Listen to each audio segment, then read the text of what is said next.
नमस्कार प्रिय भक्तांनो, भक्ती साधना या यूट्यूब चॅनलवर तुम्हा सर्वांचं मनःपूर्वक स्वागत आहे.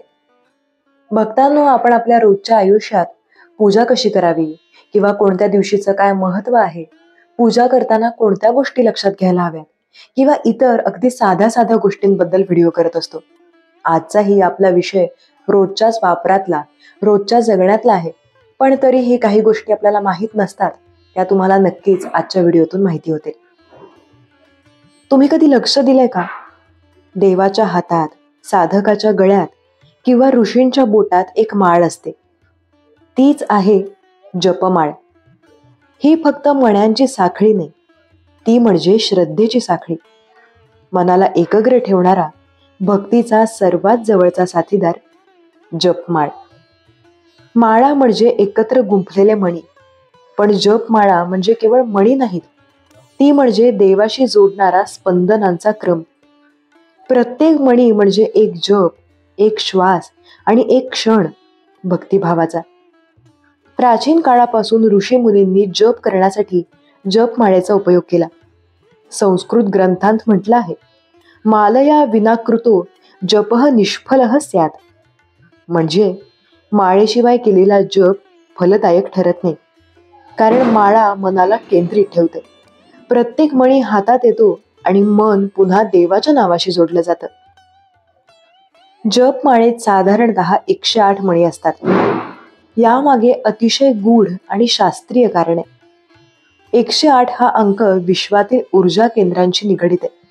आपल्या शरीरात 108 प्रमुख ऊर्जा बिंदू म्हणजे नाडी आहेत. म्हणून 108 वेळा नाव घेतल्याने संपूर्ण शरीरात जपाची ऊर्जा संचारते. याशिवाय प्रत्येक जपमाळेत एक मेरू मणी असतो, तो मुख्य मणी, जो कधीही ओलांडायचा नसतो. तो देवाचं प्रतीक मानला जातो. जप करताना मेरू मणीवर परत येऊन दिशा बदलायची, हेच नियमाचं प्रतीक आहे.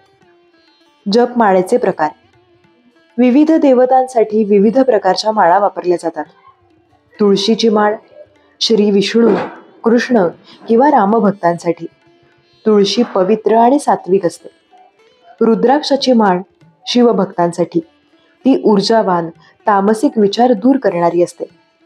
चंदनाची माळ शांतता आणि प्रसन्नता देणारी, ध्यानासाठी उपयुक्त.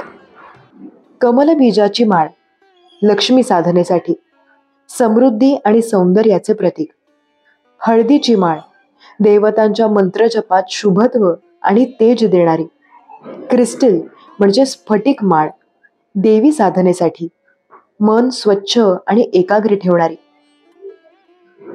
प्रत्येक मणी दोऱ्याने किंवा सूक्ष्म धाग्याने जपमाळेत बांधलेला असतो. हा धागा म्हणजे श्रद्धेचा धागा. सर्व मणी मेरूभोवती गुंफलेले असतात. म्हणजे जसं ग्रह सूर्याभोवती फिरतात, तसं भक्ताचं मन देवाभोवती फिरतं. माळेचं वलय म्हणजे जीवनचक्र, सुरुवात आणि शेवट नसलेलं. म्हणूनच जपमाळा म्हणजे साधनेचं अखंड वलय. जपमाळेचे मणी हातात घेतले की मन हळूहळू स्थिर होतं.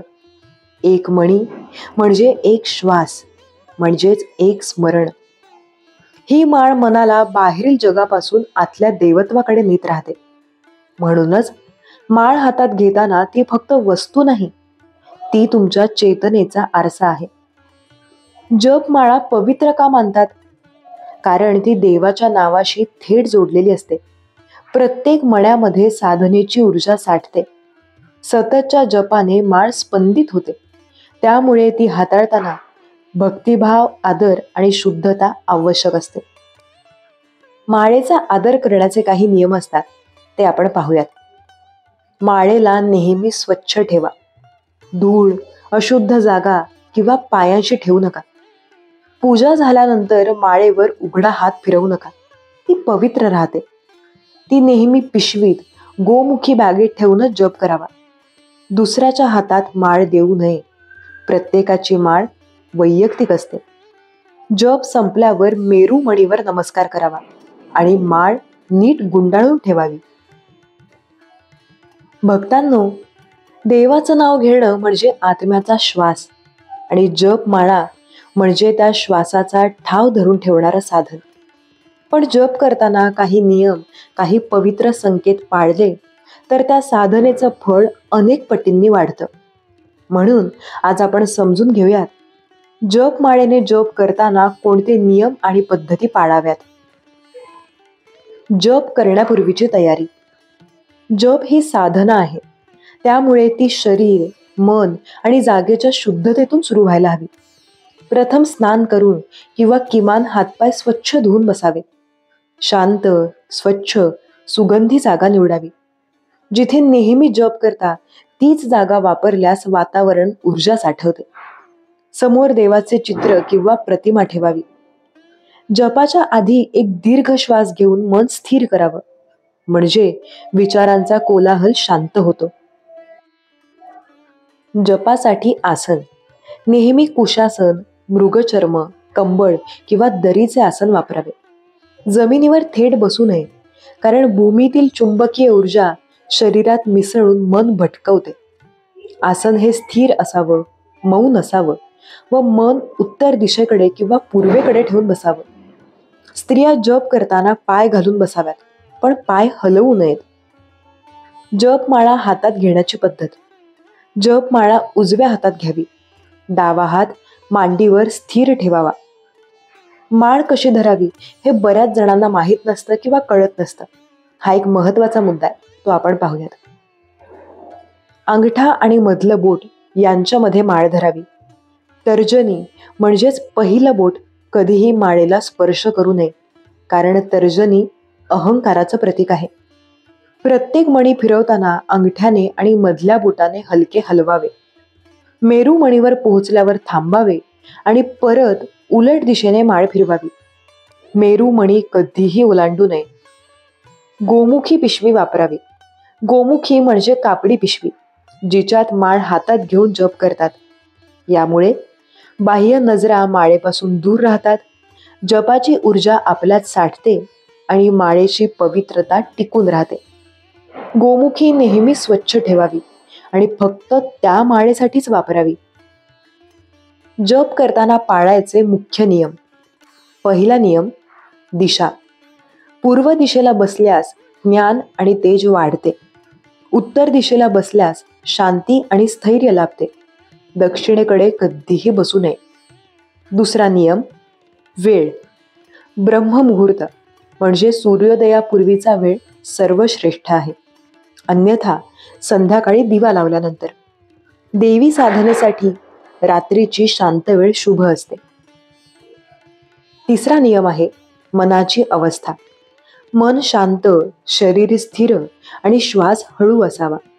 राग, दुःख, चिंता, लोभ या अवस्थेत जप करू नये. चौथा नियम आहे, देवभक्तीचा भाव. प्रत्येक मणी फिरवताना मनात मी देवाशी बोलत आहे ही भावना ठेवावी. यांत्रिक जप नको. प्रत्येक मणीवर भक्ती जागवावी. पाचवे नियम आहेत शुद्धतेचे. जप करताना बोलणे, खाणे, हसणे या गोष्टी टाळाव्यात. जप अर्धवट सोडू नये.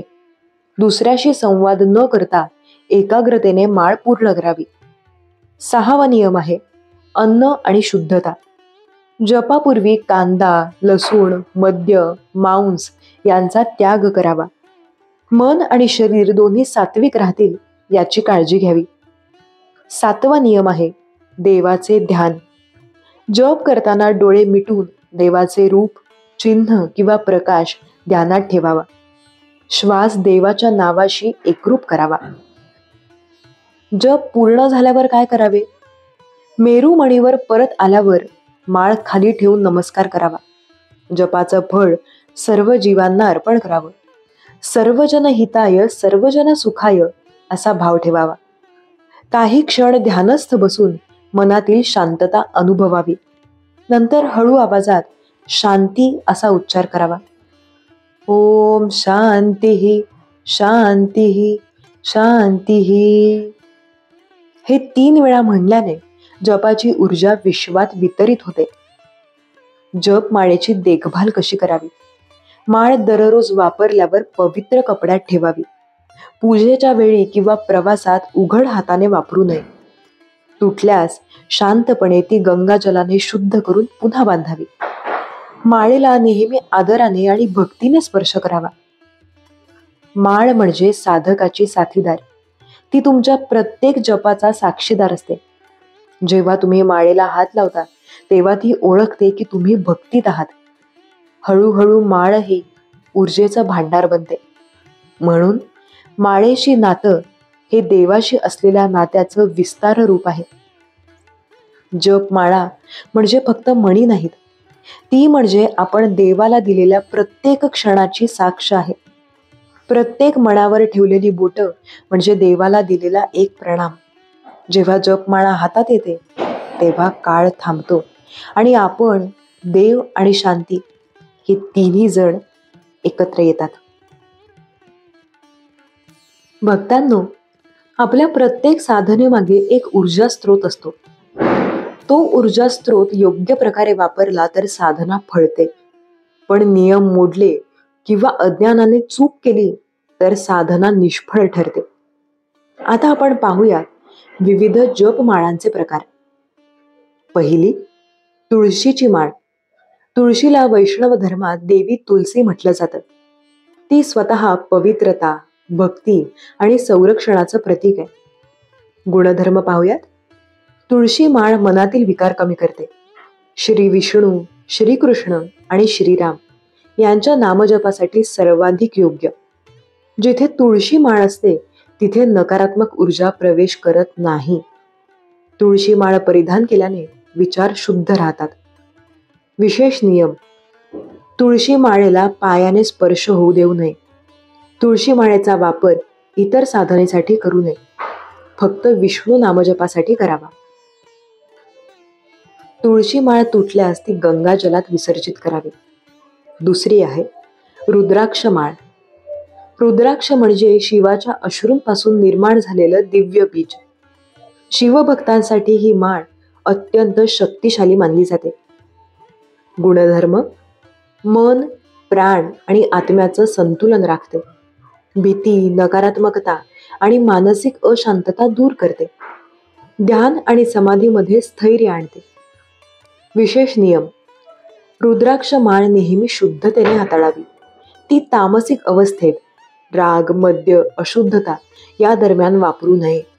रुद्राक्षावर तेल, साबण किंवा सुगंध वापरू नये. दर 15 दिवसांनी गंगाजलात ठेवून ती शुद्ध करावे. तिसरी आहे चंदनाची माळ. चंदन हे शांतीचं आणि सात्विकतेचं प्रतीक आहे. गुणधर्म: चंदन माळ मन शांत ठेवते, राग कमी करते. देवी देवता दोघांसाठीही योग्य आहे. विशेषतः ध्यान आणि पूजेसाठी उपयोगी. हळूहळू तिच्यातून सुगंध निघू लागतो. तीच तिची ऊर्जा जागृती असते. नियम: चंदन माळ वापरल्यानंतर बंद डब्यात ठेवावी. ओलावा लागला तर पुसून कोरडी करावी. ही माळ इतरांना देऊ नये. ती वैयक्तिक राहावी. चौथी आहे कमलबीज म्हणजेच कमळाच्या बियांची माळ. ही माळ महालक्ष्मी साधना व धनसंपत्तीच्या मंत्रांसाठी वापरली जाते. गुणधर्म: धन, समृद्धी आणि समाधान देते. स्त्रियांना आत्मविश्वास आणि तेज प्रदान करते. ही माळ लक्ष्मीपूजनाच्या काळात विशेष प्रभावी असते. नियम: हळदी किंवा कुंकवाने माळेला अभिषेक करून वापरावी. कमलबीज माळ कोरडी जागी ठेवावी. ओलावा लागला तर तिचं बीज फुटू शकतं. पाचवी आहे हळदीची माळ. हळद म्हणजे शुभत्व, आरोग्य आणि तेजाचं प्रतीक. गुणधर्म: देवी साधनेसाठी, विशेषतः दुर्गा, चामुंडा यांच्यासाठी योग्य. शत्रुहानी, नकारात्मकता दूर करण्यासाठी प्रभावी. जपाने माळेचा पिवळा रंग अधिक तेजस्वी होतो, म्हणजे ऊर्जा साठते. नियम: माळेला पाण्याचा स्पर्श करू नये. ती वापरल्यानंतर कपड्यात गुंडाळून ठेवावी. हळदीच्या माळेला सुगंध किंवा तेल लावू नये. सहावी आहे स्फटिक किंवा क्रिस्टल माळ. स्फटिक म्हणजे पारदर्शक चेतना. देवी साधनेसाठी आणि ध्यानासाठी सर्वोत्तम. गुणधर्म: मनातील संशय, भीती आणि भ्रम दूर करते. आत्मविश्वास आणि प्रकाशमान विचार देते. चंद्राच्या ऊर्जा प्रवाहाशी निगडीत. त्यामुळे चंद्रवृत्ती असलेल्या व्यक्तींना संतुलन देते. नियम: स्फटिक माळेला थेट सूर्यप्रकाशात ठेवू नये. महिन्यातून एकदा चंद्रप्रकाशात ठेवली तर तिची ऊर्जा वाढते. जप करताना होणाऱ्या सामान्य चुका आणि त्या चुका आपण कशा टाळू शकतो त्याच्यासाठीचे उपाय पाहूयात. चूक पहिली: जप करताना घाई करणे. अनेक वेळा लोक माळ पटकन संपवण्याच्या घाईत असतात, पण जपाचा अर्थ संख्येने नाही, गुणवत्तेने आहे. उपाय: प्रत्येक मण्यावर मन लावा. देवाचं नाव जाणवू द्या. जप म्हणजे स्पर्धा नाही, ती साधना आहे. चूक दुसरी: मेरुमणी ओलांडणे. काही वेळा लोक मेरुमणी ओलांडतात, ही गंभीर चूक आहे. उपाय: मेरू म्हणजे देवाचं चिन्ह, ते ओलांडू नये. मेरूवर पोहोचल्यावर थांबावं. माळ उलट दिशेने फिरवावी. चूक तिसरी: जप करताना इतरांशी बोलणे. असं केल्याने ऊर्जा तुटते आणि साधनेचं फळ कमी होतं. उपाय: जपादरम्यान मौन राखा. शब्द न उच्चारता मनाने देवाचं स्मरण करा. चूक चौथी: जप करताना मन भटकणे. मन जिथे जाईल तिथे ऊर्जा वाहते. उपाय: श्वासावर लक्ष द्या. प्रत्येक मण्यावर देवाचं रूप किंवा मंत्राचा ध्वनी कल्पना करा. चूक पाचवी: माळ अशुद्ध ठेवणे. अनेकदा माळ जिथे तिथे ठेवली जाते, धूळ लागते किंवा ती दुसऱ्याकडून वापरली जाते. उपाय: माळेला स्वतःचे ठिकाण असावं. नेहमी शुद्ध कपड्यात ठेवावी. माळ वापरण्याआधी ओम नमो भगवते म्हणत नमस्कार करावा. चूक सहावी: फळाची अपेक्षा ठेवून जप करणे. मला हे मिळेल, ते मिळेल या हेतूने जप केल्यास त्याचा परिणाम मर्यादित राहतो. उपाय: मी जप करतो कारण माझं देवावर प्रेम आहे, असा भाव ठेवा. फळ आपोआप मिळतं. जपमाळा तुमच्या हृदयाची भाषा ओळखते. तिच्या मण्यांमध्ये तुमचे क्षण साठतात. आनंदाचे, अश्रूंचे आणि श्रद्धेचे. ती तुमच्या मनाला एक दिशा देते, बाहेर नाही, आत. आणि जेव्हा तुम्ही प्रत्येक मण्यावर देवाचं स्मरण करता, तेव्हा त्या मण्यांमधून एक प्रकाश तुमच्यात उतरतो. जपमाळा म्हणजे जणू आपला नित्य साधन सहचर. दररोजच्या जपात, ध्यानात ती आपल्या हातात, श्वासात आणि भावनेत मिसळते. म्हणूनच काळानुसार तिच्यात आपल्या भावनांचे, विचारांचे आणि स्पंदनांचे थर साठतात. ही ऊर्जा स्वच्छ आणि तेजस्वी ठेवण्यासाठी आवश्यक असते माळेची ऊर्जा शुद्धी आणि प्राणप्रतिष्ठा. माळेची ऊर्जा शुद्धी म्हणजे काय? जपमाळा वेळोवेळी विविध ऊर्जांशी संपर्कात येते. आपले मनोविकार, भावना आणि आसपासचं वातावरण यांचा परिणाम तिच्यावर होतो. जशी अंगावर धूळ बसते तशी माळेवर ऊर्जेची धूळ बसते. ऊर्जा शुद्धी म्हणजे ती धूळ झटकून माळ पुन्हा तेजस्वी करणे. हे जसं शरीराचं स्नान असतं तसंच माळेचं ऊर्जा स्नान आहे. ऊर्जा शुद्धी करण्याच्या सोप्या पद्धती पाहूयात. पहिली, गंगाजल स्नान पद्धती. गंगाजल, तुळशी पान किंवा स्वच्छ पाण्यात थोडं केशर किंवा चंदन मिसळा. त्या पाण्यात माळ काही मिनिटं ठेवा. मंत्रपाठ करा.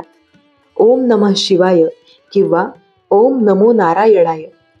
नंतर माळ सावलीत वाळवावी. ही प्रक्रिया महिन्यातून एकदा केली तर माळेची पवित्रता वाढते. दुसरी पद्धत आहे धूप आणि मंत्र पद्धती. पवित्र जागी धूप, लोबान किंवा कपूर लावा. त्या धूपाचा धूर माळेवर फिरवा. मंत्र म्हणा. ओम पवित्राय नमः, ओम शुद्धाय नमः. यामुळे माळेतील स्थिर ऊर्जा पुन्हा प्रवाहित होते. तिसरी पद्धत आहे चंद्रप्रकाश स्नान पद्धती. पौर्णिमेच्या रात्री माळेला चंद्रप्रकाशात ठेवा. ही पद्धत विशेषतः स्फटिक, चंदन आणि कमलबीज माळांसाठी उत्तम आहे. चंद्राचा प्रकाश माळेत शीतलता आणि सकारात्मकता भरतो. चौथी पद्धत आहे मंत्रस्पंदन पद्धती. आपण ज्याचा जप करतो तो मंत्र 11 वेळा म्हणत माळ हातात धरावी. यामुळे माळ पुन्हा त्या मंत्राच्या ऊर्जेशी जोडली जाते. माळेची प्राणप्रतिष्ठा करणं बऱ्याच जणांना माहीत नसतं, तेही आपण जाणून घेऊयात. जशी देवमूर्तीला प्राणप्रतिष्ठा करून तिला जीवनस्पर्श दिला जातो, तशीच माळेची प्राणप्रतिष्ठा म्हणजे त्या माळेत जपशक्तीचं जागरण करणे. याची पद्धत काय? स्वच्छ कपड्यावर माळ ठेवा, समोर देवाचं चित्र किंवा मूर्ती ठेवा, गंगाजल, फुलं आणि दिवा लावा. दोन्ही हात माळेवर ठेवून श्वास स्थिर करा आणि खालील मंत्र म्हणा. ओम ऐं ह्रीं श्रीं माळायै नमः. भक्तिभावेन प्राणं स्थापयामी. माळेला नमस्कार करून, हे देवा, या माळेतून माझी साधना फलदायी कर, असा भाव ठेवा.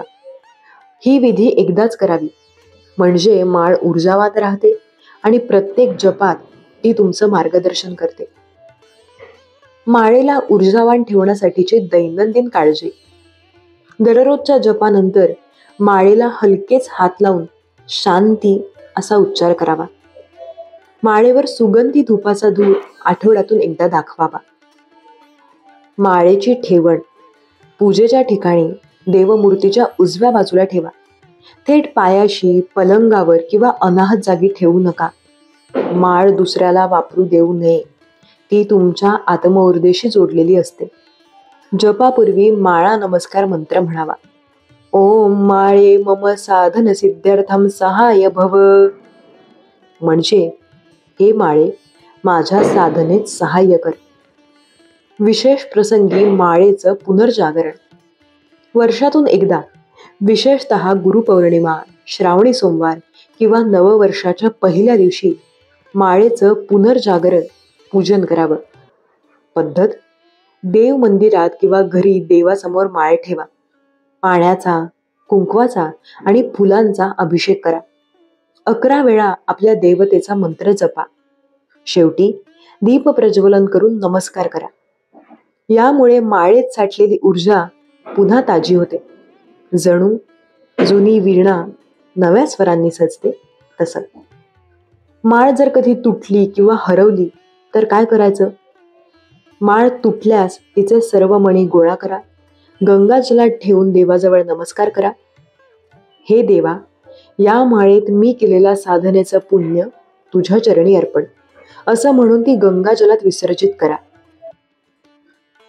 नवी माळ घेताना पहिली पूजा पुन्हा करा, म्हणजे नातं पुन्हा जुळतं. जपमाळा म्हणजे तुमच्या श्रद्धेचा आरसा आहे. तुमच्या प्रत्येक जपात ती तुमचं मन वाचते. तुमचं हास्य, तुमचे अश्रू, तुमचं मौन हे सगळं तिच्या मण्यात साठलेलं असतं. म्हणून माळ हातात घेताना ती जड वाटली तर समजून घ्या, ती तुमच्या भावनांनी ओथंबलेली आहे. आणि ती हलकी वाटली तर जाणून घ्या, ती तुम्हाला उचलायला तयार आहे. माळेच्या प्रत्येक मण्यावर एक कथा असते. एका भक्ताची, एका देवाची आणि त्या दोघांतल्या प्रेमाची. तुमचं मन जर खऱ्या भक्तीत ओथंबलं तर त्या मण्यांमधून प्रकाश निघतो आणि तो प्रकाश शेवटी तुम्हालाच उजळवतो. प्रिय भक्तांनो, मी आशा करते की आजचा व्हिडिओ तुम्हाला आवडला असेल. तुम्हाला माहीत नाही अशा गोष्टी तुम्हाला कळल्या असतील. तुमच्या बऱ्याच प्रश्नांची उत्तरं तुम्हाला मिळाली असतील. आणि म्हणूनच आता तुमच्या दैनंदिन जीवनामध्ये या गोष्टी लक्षात ठेवून मग तुम्ही भक्ती करा आणि साधना करा. जर तुम्हाला व्हिडिओ आवडला असेल तर लाईक करा आणि सबस्क्राईब करायला अजिबात विसरू नका. भेटूयात पुढच्या व्हिडिओमध्ये. धन्यवाद.